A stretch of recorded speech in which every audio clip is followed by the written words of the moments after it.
চলুন, এই ভিডিওটি না শুনলে অবশ্যই বুঝতে পারবেন না, তাই অনুরোধ করব ভিডিওটি সম্পূর্ণ দেখার জন্য।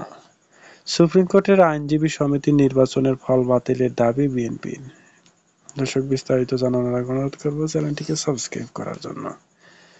সুপ্রিম কোর্টের আইন বাতিলের দাবি করেছেন তারা, যে বিষয়টি কিন্তু তারা মতামত দিয়েছেন এবং যে বিষয়টি আপনাদের সাথে দেওয়া হয়েছে সেটি কিন্তু জানানোর আগে অনুরোধ করবো, যারা চ্যানেলে নতুন দর্শক আছেন অবশ্যই ভিডিওটিতে একটি লাইক দিয়ে চ্যানেলটি সাবস্ক্রাইব করার জন্য অনুরোধ করছি। তো যারা পর্যন্ত সাবস্ক্রাইব করেনি, সাবস্ক্রাইব করবেন। সোমবার রাতে অনুষ্ঠিত দলটির স্থায়ী কমিটির বৈঠক থেকে এ দাবি জানানো হয় এবং মঙ্গলবার বিএনপির এ দাবি সম্পর্কে বিবৃতি গণমাধ্যমে এ খবর পাঠানো হয়। বিবৃতিতে বলা হয়, সুপ্রিম কোর্টের আইনজীবী সমিতি নির্বাচন নিয়ে নজিরবিহীন পরিস্থিতির সৃষ্টি হয়। সরকার সামর্থিক আইনজীবী দুই পক্ষের মধ্যে নানা রকম বিবৃতির ঘটনা ঘটে বলে জানা গেছে।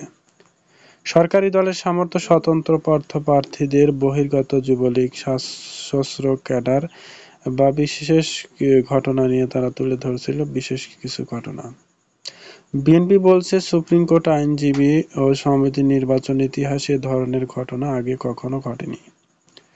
ক্ষমতাসীন দলের সামর্থ্যে নিজেরা সংঘর্ষে জড়িয়েছেন এবং জাতীয়বাদী আইনজীবী ঐক্য প্যানেলে মনোনীত করেছেন তারা। এ বিষয়ে রুহুল কুদ্দুস কাজল বিএনপির স্বার্থক আইনজীবী ওসমান চৌধুরীকে গ্রেপ্তার করা হয়েছে।